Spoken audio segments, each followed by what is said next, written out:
Well, as I said at the outset of our Mass here today, on this day, the Feast of St. Joseph in 1851, Mission Santa Clara was formally transferred from the care of the Franciscans to the Jesuits. And a few months later, my predecessor, Father John Nobly, opened the college, the first in the state of California. So for 169 years, the Jesuits have celebrated the Feast of St. Joseph on these grounds. And over the years, students and faculty and staff of Santa Clara lived through times marked by, among other things, a civil war, 2 world wars, the Great Depression, Vietnam, tech booms and busts, 9/11, and so much more. Through it all, the college and later the university has endured, and the mission stands. We, you and I, are at another distinctive moment in our history. One could not have easily imagined when we began our academic year that we would be here in this place, experiencing all that we have. The coronavirus pandemic has upended how we relate and how we learn. Social distancing and shelter at home are the norms of this day.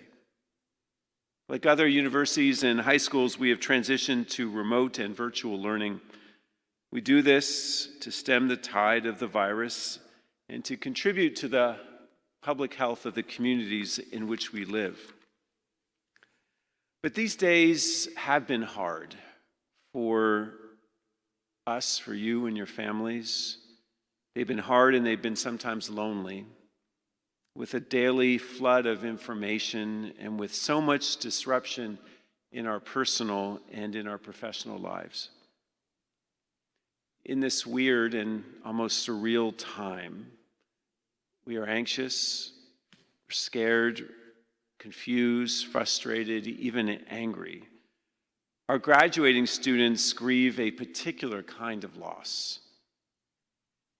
Yet, as in all those years before, this Feast of St. Joseph speaks to us. For in the Father of Jesus and of the spouse of Mary, we have a model for living to guide us at this moment. And Pope Francis helps me articulate what I mean. 7 years ago today, on the Feast of St. Joseph, Francis celebrated his inaugural Mass as Bishop of Rome, as Pope. And in his homily, he described St. Joseph as protector of his family and his community. And Pope Francis insisted that every person, regardless of religion, shares in the vocation of protector.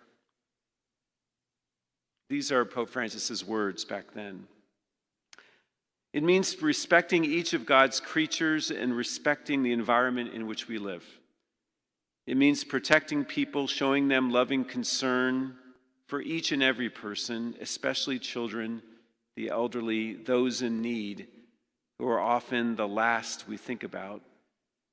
It means caring for one another in our families. It means building sincere friendships in which we protect one another in trust, respect, and goodness. Well, in this time of uncertainty and anxiety, we hear those words of Pope Francis as a noble commission. Amid all the disruption, we see signs here of so much goodness and so much patience and so much generosity, wrapping friendships in a blanket of protective assurance that says, all will be well. In distancing ourselves from one another, however hard that is, we aim to protect each other, especially the most vulnerable. Now, admittedly, distancing is an unusual sign for a Christian response, which usually means closeness and connection. But such is our moment now. Such is our call now. And this call brings me to another quality of one who protects.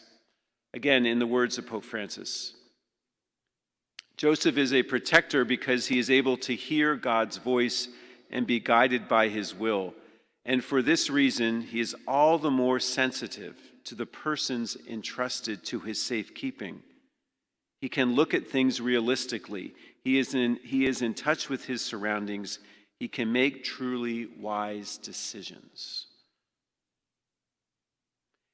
Each day, you and I are asked to make so many decisions based on the latest information from public health officials or government officials or our workplaces or schools. We discern those choices in the midst of this utterly new and evolving situation by finding God's voice in what is real, by being more attentive to people around us and what they need. We protect well when we are clear-headed, calm, courageous, and generous in spirit. I find a final consolation in Joseph's example. With the angel's visit, his life was completely upended. But he heard the angel say, "Do not be afraid." That encouragement allowed him to trust, to step into the unknown with confidence that God was with him and God would reveal something then unimaginable. As we make our leap of faith together, we can ask, what might God be trying to reveal to us now? In our absence from one another, are we becoming more grateful for people whom we may have taken for granted? In our distancing, are we realizing a deep longing for community we did not fully notice as we strive too much for our independence? With a virus that jumps so easily from person to person, are we more aware of how interconnected we are as people, as human beings, no matter who we are or where we live or come from? In our sheltering, are we entering into a Sabbath of sorts, a time of setting apart, even solitude, when God can speak a new, marvelously unexpected word to us? On our walks outside of our houses, are we seeing glorious gifts in nature that have been begging for our attention?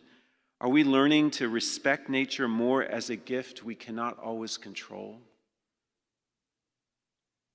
And finally, in this in-between time of BC and AC, as someone wrote recently, before coronavirus and after coronavirus, how might God be inviting Santa Clara University and our community into something new?